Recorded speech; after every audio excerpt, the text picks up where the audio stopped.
নমস্কার বন্ধুরা, উমাদি রকমারি রান্নাঘরে আপনাদের সকলকে স্বাগত। আজ আবারও ফিরে এসেছি একটা রেসিপি নিয়ে। আজ আমি বানাচ্ছি শুক্তো। এই শুক্তো বানানোর জন্য আমি নিয়েছি এখানে আলু, ডাঁটা, পেঁপে, বিনস, কাঁচকলা। এর সাথে নিয়েছি উচ্ছে, রাঙালু, শিম, গাজর, বেগুন আর ওলকপি।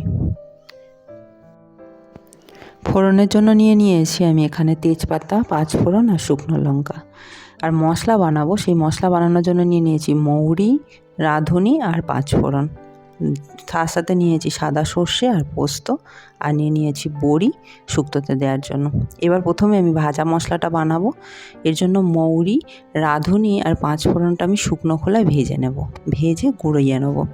তো এটা ভাজার সময় কিন্তু সম্পূর্ণ নেড়েই সবসময় ভাজতে হবে, অল্প আঁচে ভাজতে হবে, না হলে পুড়ে যাবে। ভাজাটা হয়ে গেছে, এটাকে আমি গুঁড়ো করে নেব। আর এদিকে কড়াইতে তেল দিয়ে দিলাম। প্রথমে আমি বড়িটাকে ভেজে নেব লাল লাল করে। বড়িটা দিয়ে দিলাম কড়াইতে। এবার ভালো করে নেড়ে লাল লাল করে ভেজে বড়িটাকে আমি তুলে রাখবো। দেখুন বড়িটা লাল লাল করে ভাজা হয়ে গেছে। এবার বড়িটাকে আমি তুলে নেব। ওই তেলের মধ্যে এবার আমি উচ্ছেটাকে ভেজে নিচ্ছি। উচ্ছেটাও কিন্তু আমি লাল লাল করেই ভাজবো।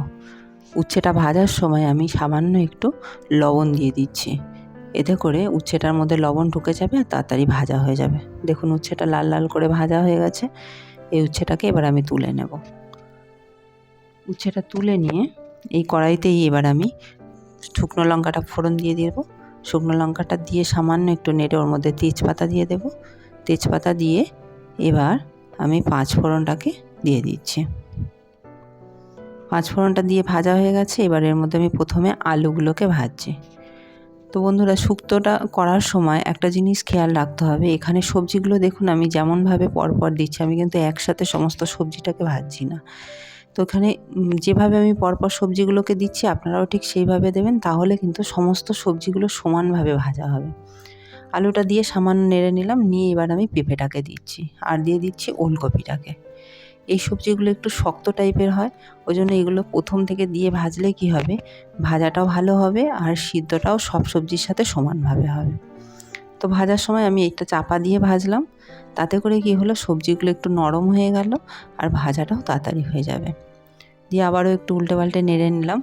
নিয়ে এবার বাকি যে সবজিগুলো রয়েছে তার মধ্যে থেকে দিয়ে দিচ্ছি কাঁচকলা, আর দিয়ে দিচ্ছি রাঙালু, গাজর। এগুলো দিয়ে আমি আবারও বেশ ভালো করে নেড়ে ভেজে নেব। বাকি যে সবজিগুলো রয়েছে ওগুলো আমি আবার পরে দেব। তো এগুলো দিয়ে আমি আবারও কিছুটা নেড়ে চাপা দিয়ে দেব। এইভাবে যদি সবজিগুলো ভাজেন তাহলে দেখবেন কোনো সবজিটা কম ভাজা, কোনো সবজিটা বেশি ভাজা হবে না, সব সবজিগুলোই সমান ভাজা হবে। আবার ঢাকাটা খুলে একটু নাড়িয়ে দিলাম সবজিগুলোকে। দিয়ে এবার এর মধ্যে আমি যে বাকি সবজিগুলো রয়েছে তার মধ্যে শিমটাকে দিয়ে দিলাম, দিয়ে দিচ্ছি বিনসগুলোকে, আর দিয়ে দিচ্ছি বেগুনগুলোকে। দিয়ে এবার আবার ভালো করে নেড়ে চাপা দিয়ে ভাজতে থাকবো। তো বন্ধুরা, অনেকেই আছেন যারা আমার রান্নাটা দেখছেন, এখনও পর্যন্ত আমার চ্যানেলটিকে সাবস্ক্রাইব করেননি। তাদের কাছে অনুরোধ করছি, আপনারা আমার চ্যানেলটিকে যদি সাবস্ক্রাইব করে পাশে থাকা বেল আইকনটি প্রেস করে রাখেন, তাহলে সবথেকে আগে কিন্তু নোটিফিকেশানটা আপনাদের কাছে যাবে যখনই আমি নতুন ভিডিও ছাড়ব। তো এইভাবে চাপা দিয়ে আমি সমস্ত সবজিগুলোকে ভেজে নিয়েছি, ভাজা হয়ে এসছে। এবার আমি এখানে দিয়ে দিলাম লবণ দিয়ে ভালো করে মিশিয়ে আমি আরও বেশ কিছুক্ষণ সবজিগুলোকে নেড়ে চেড়ে ভেজে নেব। সমস্ত সবজি সুন্দরভাবে ভাজা হয়ে এসছে লবণ দিয়ে। এবার এর মধ্যে আমি ডাঁটাটাকে দিয়ে দিচ্ছি।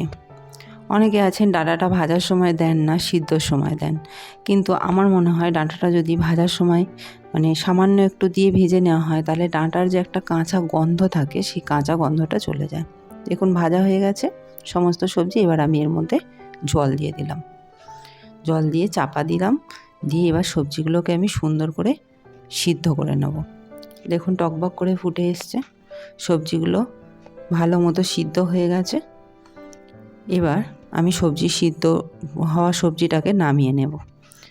নিয়ে আমি কড়াইতে তেল দিলাম। এবার আমি মশলাটাকে করব।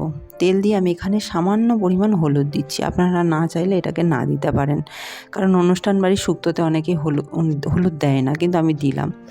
দিয়ে আমি এখানে বেটে রাখা সর্ষে পোস্তটা দিয়ে দিলাম। এবার দিয়ে দিচ্ছি এর মধ্যে 1 চামচ জিরে গুঁড়ো আর সামান্য একটু আদা বাটা দিয়ে সুন্দরভাবে মশলাটাকে নেড়ে নেড়ে কষাতে থাকবো। এই কষানোর সময় আমি যে ভাজা মশলার গুঁড়োটা তৈরি করেছিলাম, সেই ভাজা মশলার গুঁড়োর অর্ধেকটা আমি এখানে দিয়ে দিলাম। সম্পূর্ণটা দিলাম না, বাকি অর্ধেকটা আমি রেখে দিলাম। এটা আমি পরে অ্যাড করব। ওই মশলাটা দিয়ে আমি ভালো করে আরও বেশ কিছুক্ষণ নেড়ে নেড়ে ভেজে কষিয়ে নেব। এই সময় আমি এখানে দিয়ে দিচ্ছি চিনি, কারণ শুক্তো একটু মিষ্টি মিষ্টি না হলে ভালো লাগে না। তো আপনারা যেমন মিষ্টি পছন্দ করেন সেই অনুযায়ী এখানে চিনিটা দেবেন। আমি চিনি দিয়ে আবারও কষছি। চিনিটা এই সময় দেওয়ার একটাই কারণ, তেলের ওপর চিনি দিলে কিন্তু কালারটা অন্যরকম হয়। দেখুন কষা হয়ে গেছে। এবার আমি সবজিগুলো এর মধ্যে অ্যাড করছি। তো বন্ধুরা, এখানে আমি একটা কথা বলবো, সিদ্ধ করা সবজিগুলো যখন আপনারা তুলে রাখবেন তখন সবজিগুলোকে আলাদা করবেন, আর সবজির মধ্যে যে জলটা থাকবে, মানে যে সবজির গ্রেভিটা থাকবে, সেটাকে আপনারা আলাদা করে রাখবেন। কারণ জলটা একসাথে দিয়ে দিলে না, এখানে মশলার সাথে সবজিগুলো কষাটা ঠিকঠাক হবে না। জলটা যদি পরে দেন তাহলে ভালো হবে। তো আমি ওই জন্য জলটাকে আলাদা করে রেখেছি, শুধুমাত্র সবজিগুলো মশলার মধ্যে দিয়ে আরও ভালো করে একটু কষে নিচ্ছি। এতে করে কিন্তু আরও খুব ভালো হবে। এবার এই সময় আমি দিয়ে দিলাম ভেজে রাখা উচ্ছেগুলোকে, দিয়ে আবারও ভালো করে আমি এখানে নেড়ে নেড়ে মিশিয়ে নিচ্ছি। বেশ কিছুক্ষণ কষা হয়ে গেল। এবার এর মধ্যে আমি দিয়ে দেব দুধ। আমি এখানে আমুল দুধ দিয়েছি, যে দুধটাকে আমি আগে থেকে গুলে রেখেছি। আপনারা চাইলে এখানে গরুর দুধ দিতে পারেন, কিন্তু যদি গরুর দুধ আপনারা এখানে দেন তাহলে কিন্তু অবশ্যই আগে থেকে গরুর দুধটাকে একটু ভালো করে জাল দিয়ে নেবেন। আর দুধের মধ্যে জলের পরিমাণটা না দিলেই ভালো হয়, যদি দিতে চান খুব সামান্য দেবেন। তো দুধটা দিয়ে আমি আবারও ভালো করে সবজিটার সাথে কিছুক্ষণ নেড়ে চেড়ে ফুটিয়ে নিচ্ছি, ভালো করে মিশিয়ে নিচ্ছি। এবার আমি দেখুন ফুটে এসছে। এই ফুটে আসার সময় যে জলটাকে আলাদা করে রেখেছিলাম, সেই জলটাকে আমি এখানে দিয়ে দিলাম। এবার আর আমি কোনো জল এখানে দেব না। দুধ দিয়েছি আর সবজি সিদ্ধ করার সময় প্রথমে যে জলটা দিয়েছি সেই জলটাই দিলাম। নতুন করে আর কিন্তু কোনো জল আমি এখানে দেব না। এই সময় যদি আমি জল দিই তাহলে কিন্তু টেস্টটা অন্যরকম হয়ে যাবে। তো সেই কারণে আর কোনো জল দেব না। দেখুন ঝোলটা টকবক করে ফুটে এসছে। এবার ভেজে রাখা বড়িগুলোকে আমি এর মধ্যে দিয়ে দিলাম। দিয়ে বড়িগুলোর সাথে আবার বেশ কিছুক্ষণ ফোটাতে থাকবো। এতে করে বড়িগুলো সিদ্ধ হয়ে যাবে, নরম হয়ে যাবে, আর ঝোলটাও অনেকটা কমে আসবে, গ্রেভিটা বসা বসা হয়ে যাবে, ঘন হয়ে যাবে। এবার আমি এখানে দিয়ে দিচ্ছি ভেজে রাখা যে বাকি অর্ধেকটা মশলা ছিল, সেই বাকি অর্ধেকটা মশলা। প্রথমে অর্ধেকটা দিয়েছিলাম আর অর্ধেকটা এখন আমি দিলাম। এতে করে কি হবে, গন্ধটা খুব সুন্দর ছাড়বে। তো বন্ধুরা, এখানে আমার রান্নাটা কিন্তু প্রায় 80% মতো কমপ্লিট হয়ে গেছে, আর সামান্য একটু বাকি আছে। মশলাটা দিয়ে আমি আর অল্প কিছুক্ষণ ফুটিয়ে নেব, খুব বেশিক্ষণ ফোটাতে লাগবে না। ভালো করে একটু মিশিয়ে নিয়ে নেড়ে চেড়ে দেব। দেওয়ার পরে দেখুন গ্রেভিটা অনেকটা হয়ে এসেছে, ঘন হয়ে এসেছে, আর খুব বেশিক্ষণ ফোটাতে হবে না। আমার রান্নাটা প্রায় হয়েই এসেছে। এবার এখানে আমি ঘি দেব, ঘি দিয়েই রান্নাটা নামিয়ে নেব। এখানে ঘিয়ের পরিমাণটা একটু বেশি দিতে হবে, কারণ ঘিটা এই সময় যেরকম দেবেন আপনি সেই অনুযায়ী কিন্তু গন্ধটা আর স্বাদটা হবে। তা আমি এখানে 4 চামচ ঘি দিলাম। 4 চামচ ঘি দিয়ে ভালো করে মিশিয়ে আমি এবার রান্নাটাকে নামিয়ে নেব। আমার রান্নাটা হয়ে গেছে সম্পূর্ণ। তো বন্ধুরা, আজ এই পর্যন্তই। আবারও ফিরে আসছি নতুন কোনো রেসিপি নিয়ে।